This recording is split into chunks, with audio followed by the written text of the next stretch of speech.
So I'm super excited to have Christopher Swann here and Scott Gould in conversation for Christopher's newest book, A Fire in the Night. Just so you know, if you'd like to purchase books, we do have copies available for purchase through our website. I've dropped that link in our chat. If you feel better calling the bookshop and getting us to mail you a copy, we can do that as well. Scott and Christopher are going to be in conversation tonight. So if you think of any questions throughout the talk, feel free to put them in the chat. And at the very end, we'll have a moment for questions from the audience. So real quick, let me introduce our stars of the night. So Christopher Swann is a novelist and a high school English teacher. He's a graduate of Woodbury Forest School in Virginia, and he earned his PhD in creative writing from Georgia State University.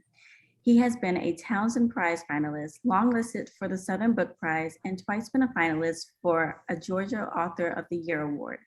His novels include Shadows of the Lions, Never Turn Back, and A Fire in the Night.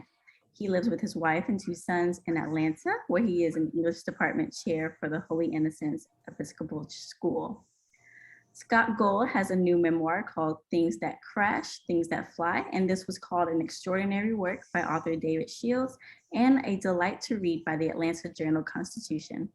Gould is also the author of the story collection Strangers to Temptation and the novel Whereabouts, a new collection of stories, Idiot Men, coming from Springer Mountain Press in November 2021, and a new novel, The Hammerhead Chronicles, set for publication in February 2022 by the University of North Georgia Press. He currently lives in South Carolina, and he teaches at the South Carolina Governor's School for the Arts and Humanities. All of these books can be purchased through Hub City Bookshop if you guys want to look into those. And I'm going to turn it over to you guys. Okay, thanks, Kyla. Hey everybody, we got a quartet here, so I think that's we should forge forward with that. I'm so happy to be here with my friend Chris. You probably heard us chatting before now. I met Chris back when he had his first book come out, which is a wonderful book, Shadows of the Lions, and it's so nice to like reconnect, man. It's good to see you. It's good to see you, and yeah, even virtually. Yeah, I know. Hopefully things will get better by when your next book is out. Come to Greenville and we'll talk. Okay. Absolutely, man. Let's just jump right in. You got this new one out. Right. It's wonderful.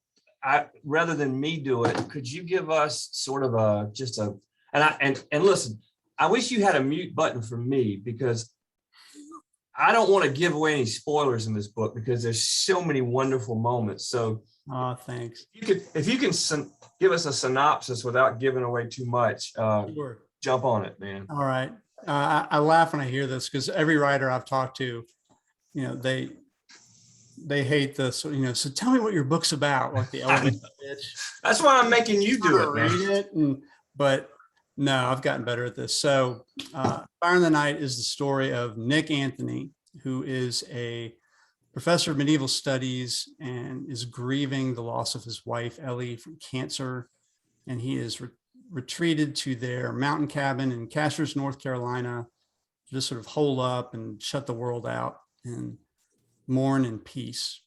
And that doesn't last very long because his teenage niece, Annalise, whose existence he didn't even know about because he's been estranged from his brother for about 20 years. She stumbles onto his porch with pretty terrifying news. Her parents are dead. She believes they've been murdered. Her house has been burned to the ground. And she saw the people who did it. And she has something to give to her uncle that her father asked her to give to him before he died. And yeah, there are people chasing Annalise, and they figure, retired professor of medieval studies, how hard will this be? And that's not all Nick is. So he's got one foot in one world and one in another. He actually kind of straddles several different worlds in a way. Yeah, he does. Yeah, that was a good job. That the point where. Thanks, man. No, that's great. How about before we jump in, can you read a short section? Just give us a flavor of the book and let's hear some of that great language that you put on the page. Sure. So I'm going to read something from near the beginning. Nick is actually, he learns from a sheriff's deputy that his brother and sister-in-law just died in a house fire. And, oh, by the way, have you seen your niece? And he said, what niece? He doesn't know. And like, you don't know you have a niece? He's like, I haven't seen my brother in a very long time. And then he falls asleep, and that night he hears a noise outside on his porch. Nick stood, his senses reaching out, trying to locate the noise. There, a low scrape, definitely on the back porch, on the far side of the back door. For a moment, Nick thought about the drawer in his office desk. Then he quietly walked out of the den into the foyer, opened the front door, and shut it carefully behind him. The air outside was brisk, his pores closing against the chill. He waited a few moments for his eyes to adjust to the darkness. And then he picked up the machete from where he'd left it, leaning against the house when Deputy Sams had come to visit. Nick crept around the near side of the cabin, past the stacked firewood, holding the machete with the blade down. When he reached the back corner, Nick crouched so his head was below porch level. Then ever so slowly, he raised his head until his eyes could peer over the floorboards. Faint light from the lamp inside the house shone through the back window, revealing a figure crouched on the porch. The figure was between the back door and the window over the breakfast table. His face was hooded. As Nick watched, the man raised his head and tried to peer through the window into the cabin. The man was slight. All the easier to wriggle into houses, Nick thought. In a dozen silent steps, Nick made his way around the corner of the house and to the bottom of the porch steps. He raised the machete. That's enough, he said, not shouting, but speaking loudly enough to startle the man. It worked. The man whirled around, hands half raised. He held a long blade in one hand. At least it wasn't a gun. The last thing Nick wanted was to be shot in his own backyard. I think you're out-knifed, Nick said, waggling the machete to make his point. Put it down on the porch, slowly. The man threw the knife. Nick ducked, and the knife hit a post and bounced off, skittering across the wooden steps. The man was already running for the far end of the porch. Nick took the steps in a single leaping stride, but he barked his shin in an Adirondack chair and stumbled, nearly falling onto his machete. He dropped the machete and ran, his steps thundering across the porch. The man was so fast. He was already sprinting across the side lawn for the trees. By the time Nick reached the trees, he could see about as well as a man in a box. He stopped, his breath like steam in the cold, and tried to listen over the pulse thudding in his ears. Footfalls, the cracking branch, but the sounds were muted and receding. If he ran into the woods after the man, he'd likely run into a tree or poke his eye out in a branch. Nick went back to the porch and picked up his machete and looked at the window the man had been peering through. No sign of tampering in the window or the sill. He found the knife the man had thrown at him at the foot of the porch steps. It was a kitchen knife, long and curved, the kind of thing you'd use to carve a roast. A lousy handheld weapon. For a moment, he thought about evidence, fingerprints. Then he picked up the knife and carried it and the machete inside, going through the back door, which was unlocked as usual, the screen door squalling as loud as any alarm system. He left the knife in the kitchen counter, locked both the back and front doors, put the fire screen up to cover the hearth, and then went to bed, the machete propped in the corner of the bedroom. When Nick woke, his first thought was of Ellie. She'd been in his dreams again, this time dancing away through the trees at night. There was a fire on a mountain peak ahead, and Ellie was leading him there, winding up a path of twisting tree roots, a granite cliff rising on his right. He couldn't see Ellie. He called to her, and her laughter floated back to him. Then he opened his eyes, the dream gone. He sat up. The light through the bedroom windows was colorless. He saw the machete leaning in the corner and recalled last night, the man in the porch, the short chase. He rubbed his face. He needed a shave, a good night's sleep, a week of such nights. What he really needed was Ellie. He'd have to settle for coffee.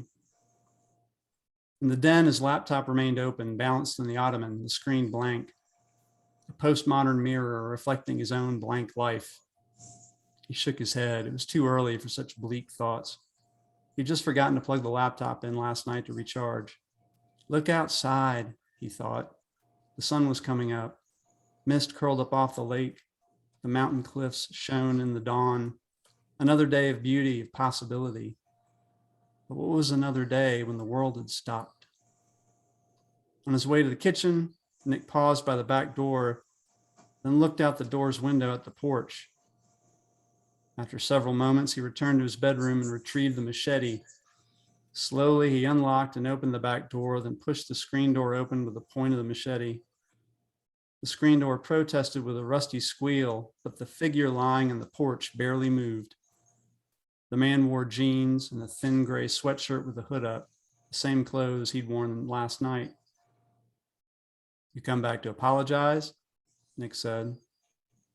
No, the man said. A boy. The voice was high, young. He was still curled up on the porch, knees tucked into his chest, facing away from Nick.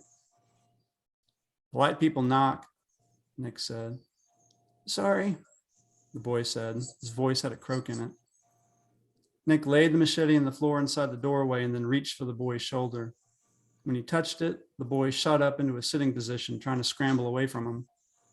Nick stared at the dark hair framing the bronzed face, the eyes wide and glittering, mouth open in protest, cheeks smooth and flushed, red as raspberries. A girl. Please, the girl began, then swallowed. It looked like it pained her. Her hair was matted, and her eyes weren't shining from fear, but from fever. Please tell me you're Nick Anthony. Then she slumped to the porch floor, as if all the screen doors in the world wouldn't wake her up. Nice, nice. Thanks. I guess it's the teacher in me because I read so many student essays and things. But man, you got great verb choices. That's one thing I hear when I hear you reading out loud. That's just wonderful verb choices. Okay, that's too in the weeds. I know. Listen, before we dive into the pages, let me ask you about the title. I'm always interested in titles, and without giving anything away, I can say that fires in various places at various times play important roles in the book. And I just think, is that your first title, or did you have other titles that you had? No, titles are weird, man. I always come up with, this was just the mountain novel, and just give it everything a working title while I'm writing it. And yeah.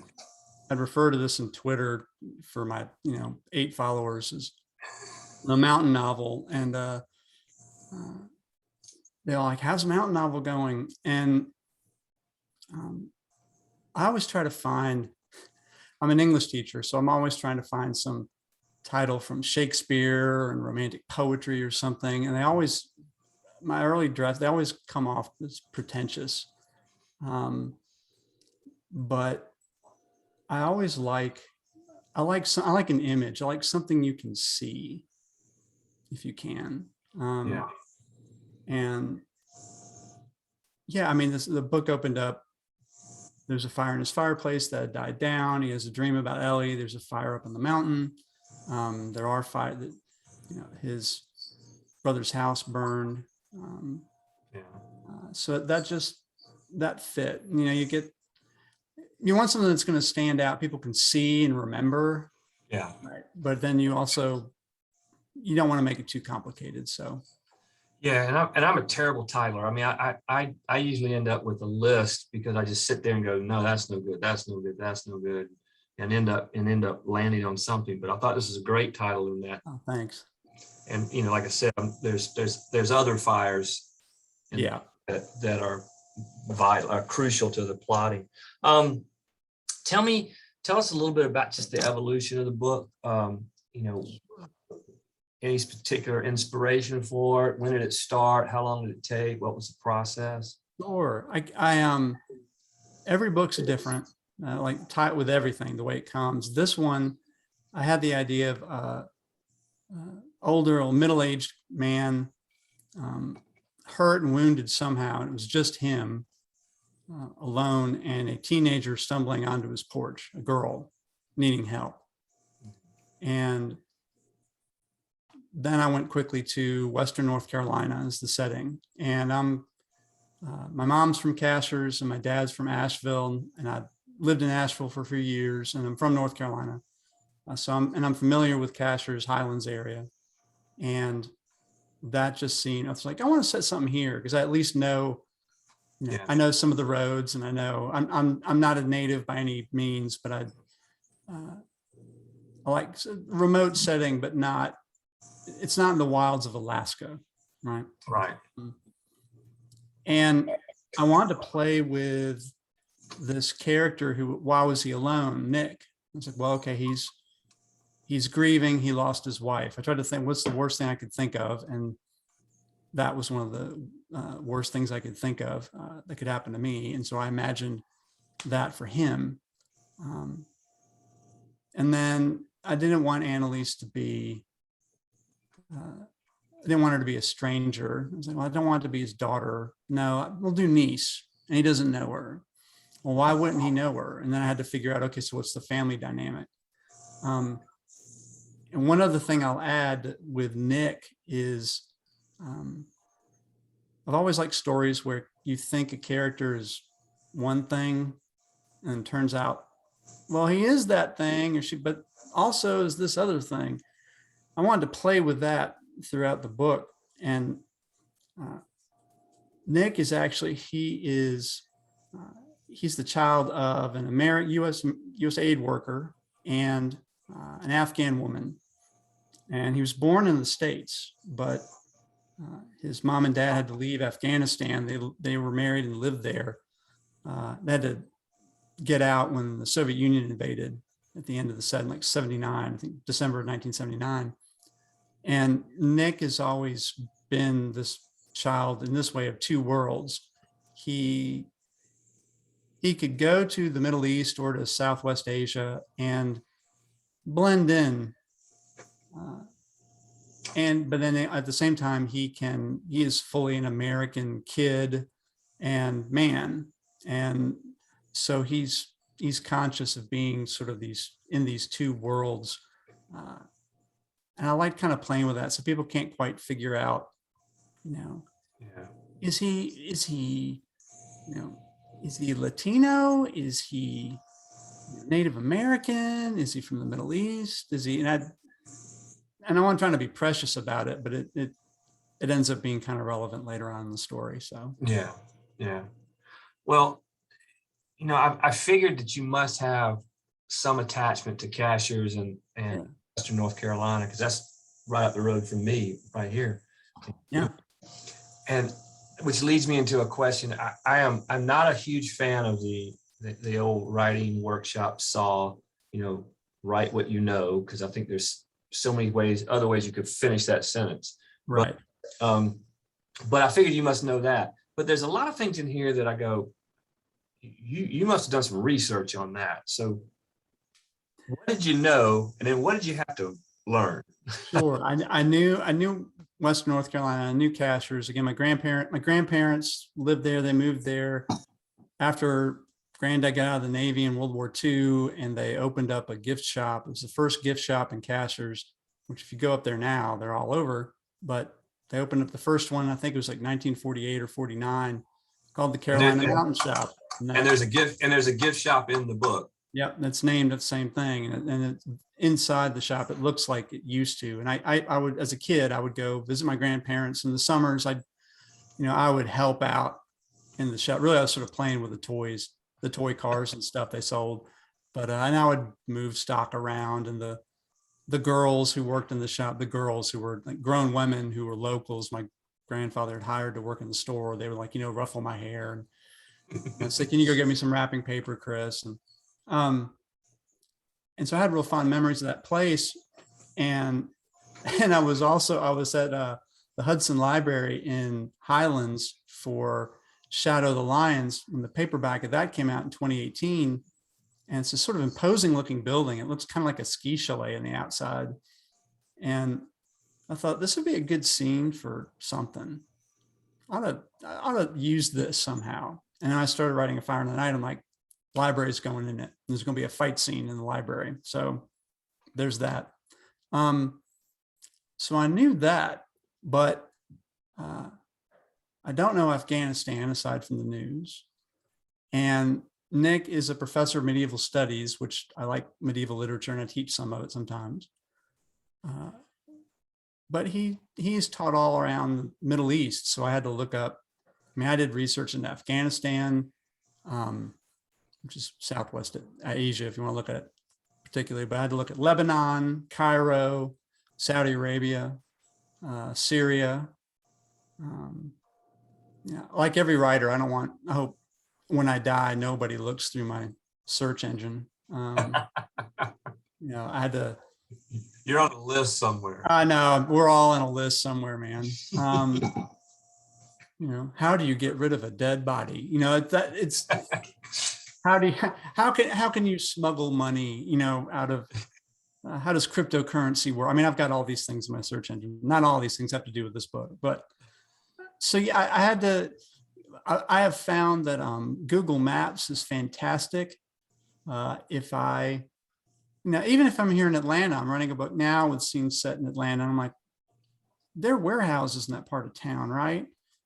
Well, I don't really want to. I'm like, well, I could drive there, but it's 8 o'clock at night and I don't really want to leave. Like, well, heck, and I'll just Google and zoom in. Like, yep, sure are. Okay, that works. That was helpful in describing Whiteside Mountain and looking at the roads. Where can you drive? Because I like when I read about places, and then if I ever go to those places, I'm like, oh, that's that. Yeah, this is real. It wasn't just made up. So yeah, the internet is fantastic for that. Yeah. Well, they did a good job. I mean, and I will say for folks that have not read the book, that the way you weave the cashiers and Afghanistan and all of that, and then the backstory for some of the characters together is really, really wonderful, and it's very seamless. It's just a nice job. Thanks, Scott. I worked hard on that because I read lots of great books where people are able to do that. I'm like, how'd they do that? I want to try to do that, because nobody wants the story to come to a screeching halt while, Nick in his thoughts has a, Right. Well, let me pause and give you a 10-minute primer on the Soviet Union's invasion in 1979. Like, you don't need that. I might need to read that, and maybe I'll refer to one or two details from it if it makes sense for a character. But yeah, you the reader, you're like, okay, can we move on? So thanks, I appreciate that. Well, and there's something else that I wanted to ask you about. I mean, when I got about halfway through the book, I knew this was going to be something I was going to ask you, because I can't do it, and because I don't know how you do this. When you're writing a book like this, do you have sort of an instinctive feeling about where your plot points come, or do you sit down beforehand? Do you outline, or because I mean it's done really well, and I used to have I still have, shouldn't say I used to. Do you have ever read any of James W. Hall's stuff? Set down in Florida, his Nick Thorne series. I know the name. I probably have. So. Well, he would just joke. He'd say, he'd email me. He said, well, I've written 20 pages and nobody's died. It's time to kill somebody. And I know he was being facetious, but do you have just sort of a timing clock in your head that lets you know this is where things have to happen, or how does that work for you? Again, every book, this is my third book, and every one I've written is different. My first one I spent a whole lot of time on and had a great editor.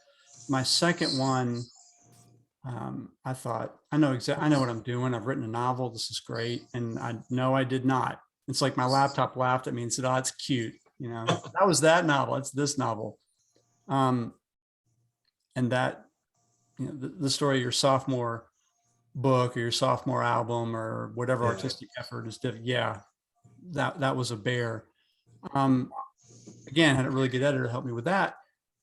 And I learned from both of those books And this one, those two books are first person, so you're stuck in one character's head, which is great in a lot of ways, but also limits you in terms of what you can't really describe things unless the character who's telling the story sees it or experiences it somehow. This is third person, so I could move around, and I do that. I decided to do that on purpose. And I saw a lot of this book in my head. I knew where I wanted to start. I knew where I wanted to end. I knew how I wanted to bring these three characters, Nick and Annalise, and then this third character, Cole, who was hired to find Annalise. He's one of the villains. And trying to bounce back and forth between them. I don't like to outline too much because, the cynical part of me, like, well, because part of me is lazy. But it's not so much that as I'm worried if I outline things too much, if I make it too structured. Yeah.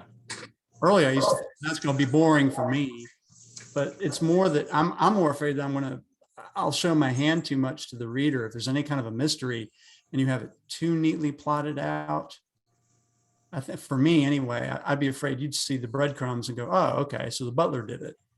Okay. Now I know on page 50. So I do have a sense of, okay, this scene's going on a little long. I need to have maybe not a body, but I need to have something. I need to have something surprising or, something shocking or dramatic anyway has to happen. Yeah, I mean, you got a good sense of when to get out of a scene. I noticed that it's like you have your timing clock is really nicely set. I've read a lot of folks. I mean, Lee Goldberg, who blurred this for me, said it's literary fiction, a spy novel, and a thriller all in one. And I said, I've been trying to do this for 30 years. Thanks, man. That's what I want. Yeah. That's the kind of stuff I want to write. Because I've read books. I like authors. I read all kinds of stuff, but I like books where you have a kind of thrilling plot.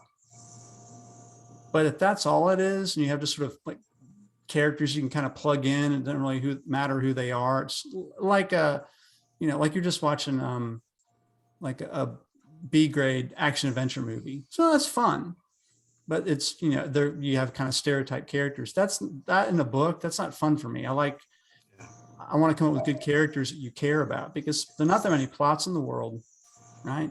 It's characters. If you don't have good characters and you don't care about the characters and the reader doesn't really care about them, then plot doesn't matter. But if you have characters if you can make up a character that people care about and are going to read through, like, I want to see what happens to her. I want to see what he ends up doing next. And you tie that to a thrilling plot, you got me hooked all day long, man. Yeah. Well, speaking of characters, did you have fun writing the villains? Seemed like you did. Somebody, I don't know who, it's almost a aphorism now, but most villains, like a lot of villains, don't see themselves as villains. They're the protagonist, or if they realize they're like, look, I'm not a good person, but I need to do or I'm doing something that's not considered good. Yeah. Okay. But I need to, for whatever reason, whatever their motivation is. I mean, heck, I'm a MCU fan. I like all those movies, and the Avengers Infinity War, Thanos, the big baddie. I mean, he's the main character. He's the villain, but it's really his movie. He has a plan, and the Avengers are getting in his way, and he deals with them, and the movie ends with him achieving what he wanted to do, which was kind of, I knew that was going to happen, but it was still kind of shocking to see it in this big Hollywood production, popular movie. Yeah. And so most villains, like I like James Bond, old and new movies. But in the old movies, the villains in those, they're cartoonish, right? Right. Goldfinger. Right. they want to rule the world. No one wants to rule the world. Can you imagine how much of a pain, like people might want to do whatever the heck they want to do and have no consequences and like unlimited Rule the money. world. But no one wants to run the planet. Like no one. So, villains are real people who have maybe they've made bad choices, or maybe their choices are just go against whatever your main character wants. Yeah. Cole in this one, he sees himself as a professional. He's a military contractor who he has a team, and they have been hired to track down this Annalise Bashir girl. They're hired to get her dad and the whole family and get some information that the dad had. And they got the parents, but they lost the girl, and they think she's got this information that they're hired to get. And he's like, okay, I'm going to do this. It's a professional obligation. That's what he sees it as. Yeah. It becomes personal later, but I like creating him so he's not just, he's not thug number 3 in the credits of a film, right?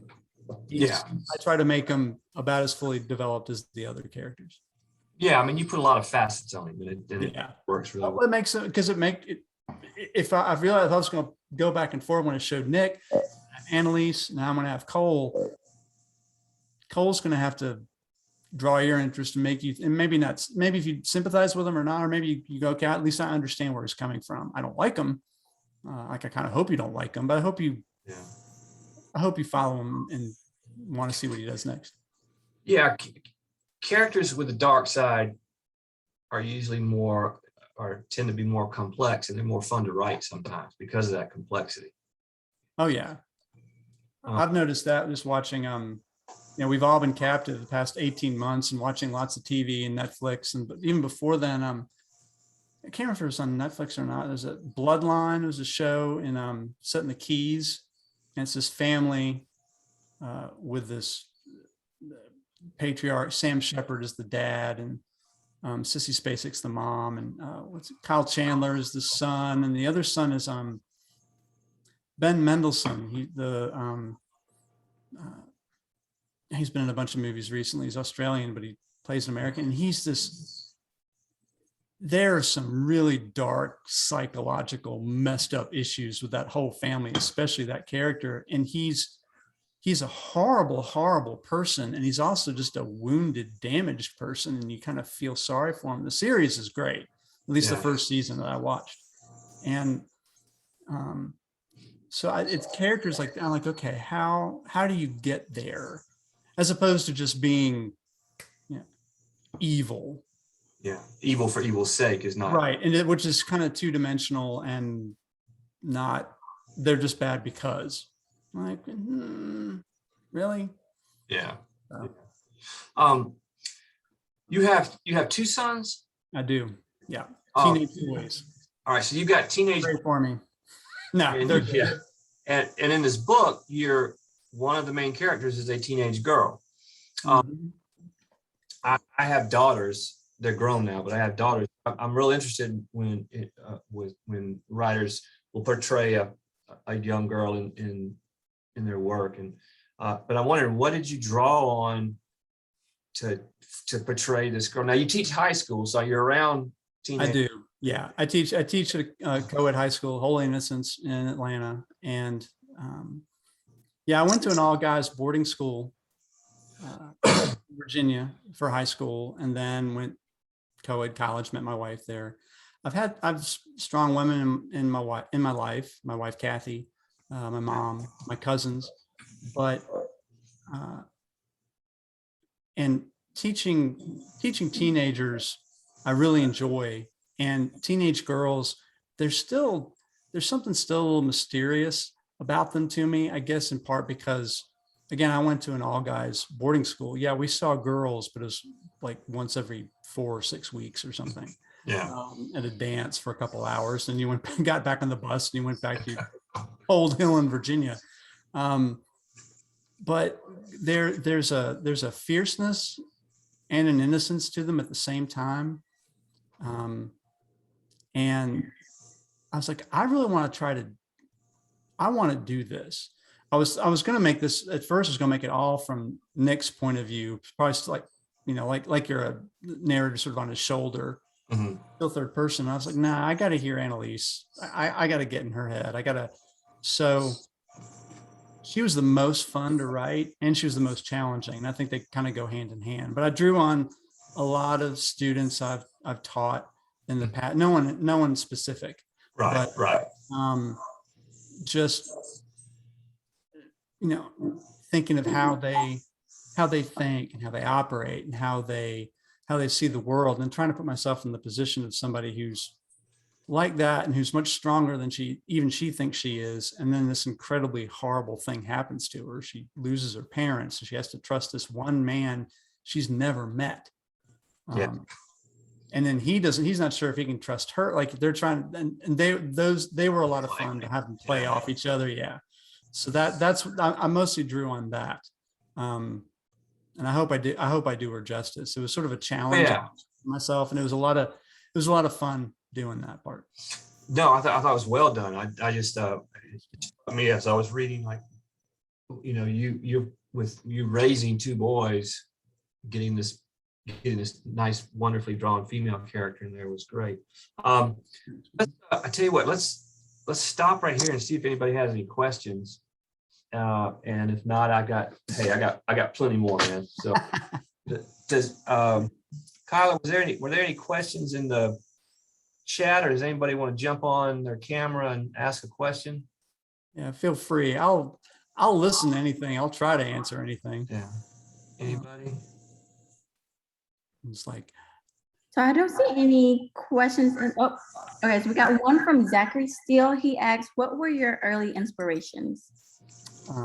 Early inspirations for writing. There was a guy, a writer named Alistair MacLean. Oh yeah.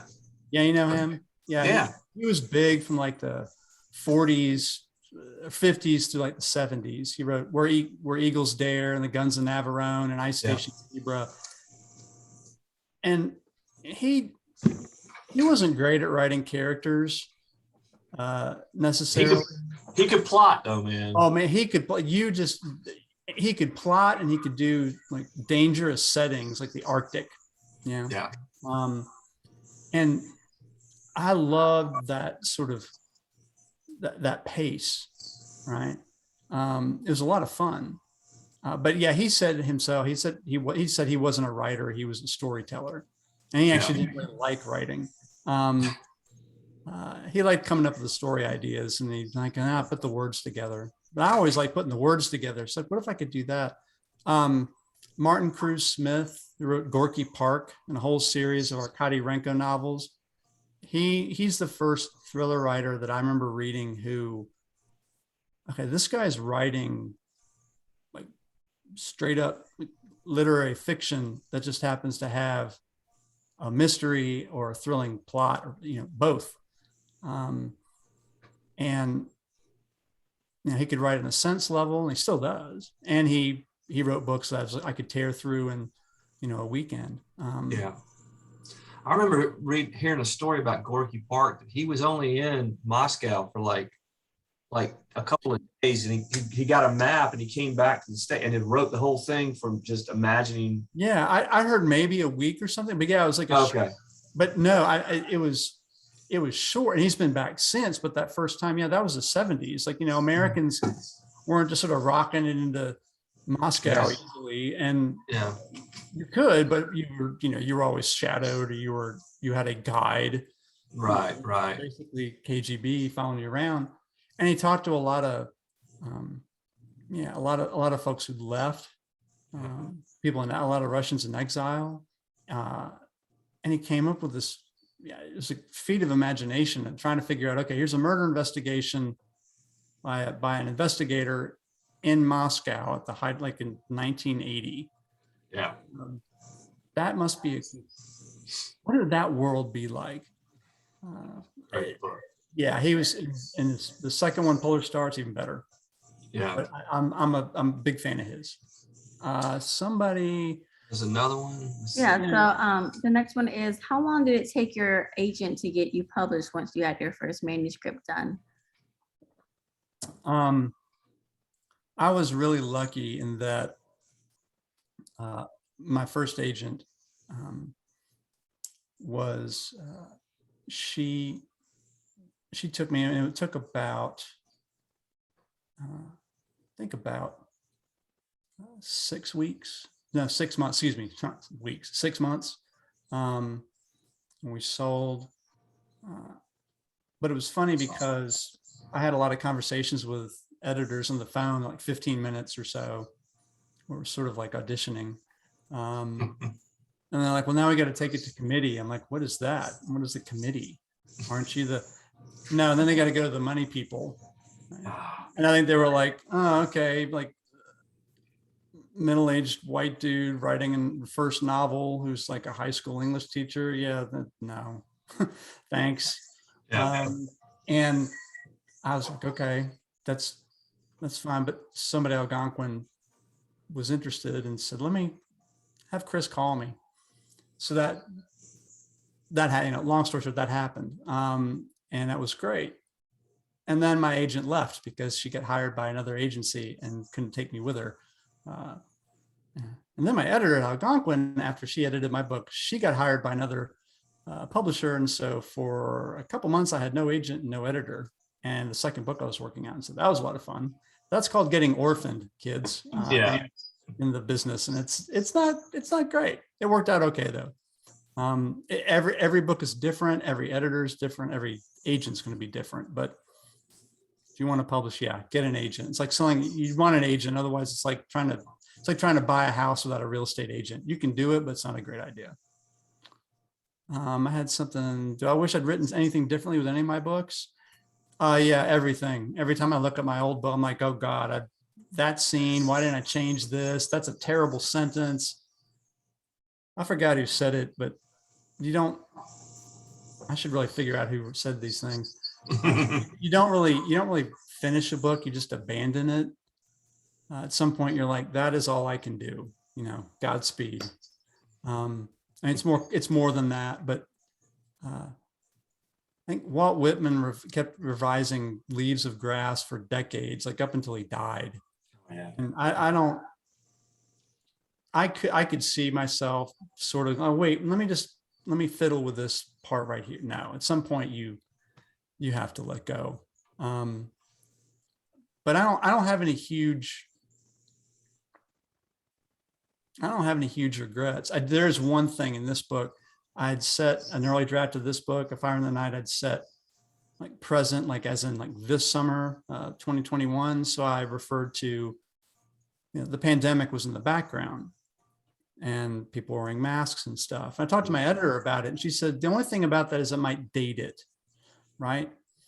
And she said, who knows what that's gonna be like in the future. And I thought, okay, I'll take all that out. And because I had it all highlighted. So I took those references out, except for one. Saw it. One, you saw it? Yeah. One reader said, what does this mean? And I was like, that's yeah. So you can still get it out. Go find that if you read my book. It's very small, but it was like, God, I wish I'd taken that out. Listen, when you publish a book, if you can find those things are going to be in there. There's always going to be those in there that you go, that was a mistake and I forgot to take and it's insane because it's not, there's you go through it, your editor goes through it more than once. You have copy editors. You have, yeah. I mean, I showed it in my first book. I showed it to my kid. I got copy edits back. And I'm a real stickler for my prose, and I pride myself in writing pretty cleanly. And I think that out of a 410-page, manuscript, there were 2 pages that didn't have a single mark on them. And like a lot of it was just formatting stuff. Right. But there was like, oh my God, like how did I miss that? So thank God for copy editors. Right. And then Oh, there's one more question. So you teach the classics, you appreciate literary fiction. How do you navigate thriller plots and devices? Where's the line between believable and outlandish? Kathy, my wife, says that we have a joke about Mission Impossible music. If she reads everything I write, and every once in a while she'll read a scene and mine start going dun dun dun dun, because she's like, really, this how you want this to, you know.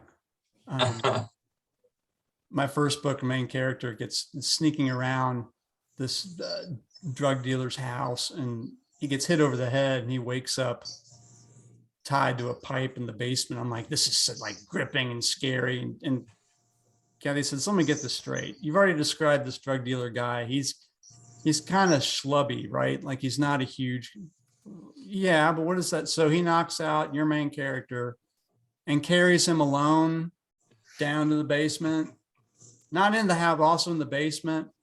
Well, yeah, because that's scary. And then ties his hands to a pipe all by himself. I'm like, okay, fine. And she was right. So there's things like that that I can get too carried away with. But I'm a product of creative writing programs, and they really hit, okay, write well on a sense level and develop your characters. But there's a criticism of those programs that isn't entirely fair, but there's a tiny bit of truth to them in some cases, in my experience, that a lot of people who you can come out of a creative writing program and you can write really beautifully about not very much.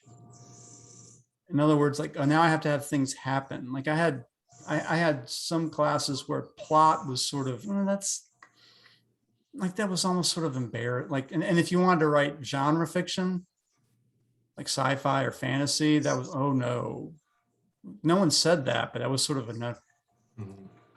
But I like, and I get where the criticism comes from, and I also get where the impulse comes from, to be like, okay, don't get wrapped up in like making your sci-fi world. Like write good sentences and create characters that people care about, and you can write whatever kind of story you want. Right. Then you can move into whatever you can. Right. But and I think it was its attempt to get, young writers like, no, I'm going to write like the next Dune. I got this whole world and or whatever, and that's great. But if the characters don't make sense, or you can't string words together, then it's not really going to matter. Yeah. So I've always cared about character-driven fiction and trying to write it. I'm not writing Ulysses. I'm not trying to, create something that's never been created before. But I'm trying to write the best story that I can, and have it be more than just a surface level thing. But I like to have I like stories where things happen, where there are mysteries to solve. And everybody likes a mystery of some sort. At the very least, like, what's going to happen next? Keep people turning the pages. So, yeah. I think there's one more. So you mentioned how important agents are. Do you mind sharing how you got yours, and if you have any pro tips? My first agent, Molly Glick, was, I met this guy, Jonathan Evison, and Johnny has become a really good friend. He is a writer in the Pacific Northwest, and he's like in his 6th or 7th book right now. And he was running this group called the Fiction Files back in MySpace, if you remember that, before it became all emo bands. And this is before Facebook. That's how old I am, everybody. And he was getting his first novel published, and he was basically, this group he had was people who loved telling stories, people who wanted to write. And since then, a bunch of people in this group have gone on to publish novels, including me, or direct movies, or do something else creative. But I said, John, do you like your agent? He's like, yeah, Molly's great. Is she looking for writers? Yeah, she's always looking. Could I write her? And you say that you know her? I know me. I'm sorry that you know me, that I'm not a freak. And then he's like, sure, I'll put in a nice word for you. So that helps. But I did that after knowing him, and I only knew him online, but I'd known him for like a few years at that point. Like, don't go meet a writer and then I've had this, or someone will friend me on Facebook and be like, hi, I'm a writer. Would you like to read my manuscript and maybe show it to your agent? And I'm like, dude, no, just don't do that. Like, at least pretend to want to get to know me and be polite first. I'll be dinner first, right? Yeah, buy me dinner first. Just buy me a beer, a cup of coffee, something. Agentquery.com. It's not always as updated as it should be, but that's a good site where you can at least get a look at, okay, who are these people? What agents were they looking for, and find their websites, and then go to their websites and see, are they really looking for, don't send something to an agent when they're like, I specifically do not want thrillers. And you're like, I have this great thrill, like they'll just throw it away. Now you don't have to print them out. You can email them or submit them through websites, which is great. It's convenient for us, but it means that they get a lot more stuff. Mm-hmm. And if they're not interested, they'll just pass. The only reason I am published is because I didn't quit. That's it. I will humbly submit that I think I've got some talent, but there are a lot of writers who have more talent who are not published. I got lucky in some sense, and I could have easily quit years ago. And I have a career as a teacher, and I have a family, and I have a house with a roof over it for now. And I could have, and I was stubborn about it. Yeah. So don't quit. Yeah. There's Larry knows this mutual friend, Peter Turchi, who is a writer, and he said at a certain point, it's just all about perseverance. It's just that becomes the quality you have to have. It is, and you will not, if you quit, you'll never publish anything. Yeah. And for me, it was, I would like to get published, yes, but I want to write this story, and it should be published, I think, but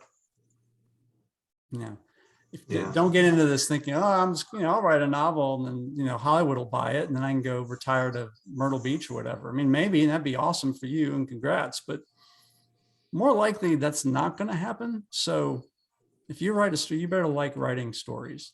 Yeah. Yeah. You better like the process more than yeah. And like the process of creating. And I do. And I'm fortunate that, I've met good people like y'all, and I've met other wonderful writers, and I've been able to get things published, and God willing, I will continue to. So,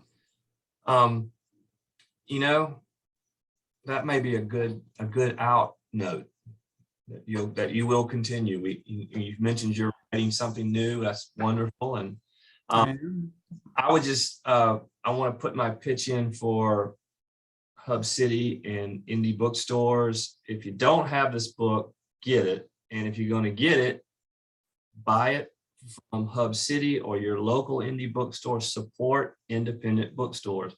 Jeff Bezos doesn't need any more chips. Now, I've been saying that the company that, he doesn't need your $26.99. The indie bookstores do. They are, I'll tell a real quick story about a different bookstore that I was in a couple years ago to do a reading. I got there early, so I was just looking through the aisles, and the customer comes in and goes to the bookseller, can I help you? And the customer said, yeah, I'm looking for something like Gone Girl, but a little less dark and with characters I might actually like. And I started laughing hearing that, because I'd read Gone Girl. I liked the twists in it. But I remember at the end of that book, I hate all of these people. I don't like any of them. And the bookseller didn't blink. She thought for a second, said, okay, I've got 3. Let me show you. And I was like, and that is why we need, indie. I've gone to big box bookstores, and some are great, and some people know what they're selling. But in a lot of big box bookstores, they're selling a thing. It could be a book or boots or baklava. So you can ask them. I'll ask them about a book, and what's the name? And they'll go to the computer. I'm like, you're Googling. Like, I could do that on my phone. Like, and I'm good. So we do have go to the indie bookstores, please. Yeah, we've got signed copies of the books available. You can purchase get this man's book either through the website. We've got Scott's books as well. Thank you, Chris and Scott, for your time tonight. This was a very beneficial conversation. I hope everybody got something out of it and enjoyed it. Yeah. Thanks everybody for dialing in. I hope everyone has a wonderful night, and y'all be great. Yeah. Thanks, Shel. Scott, good talking to you. Thank you. Good all. to see you again, man. Yeah, Take man. care, Chris. Y'all Thank be you safe again. and be well. All right. You too. Bye. Bye-bye. Bye, everybody.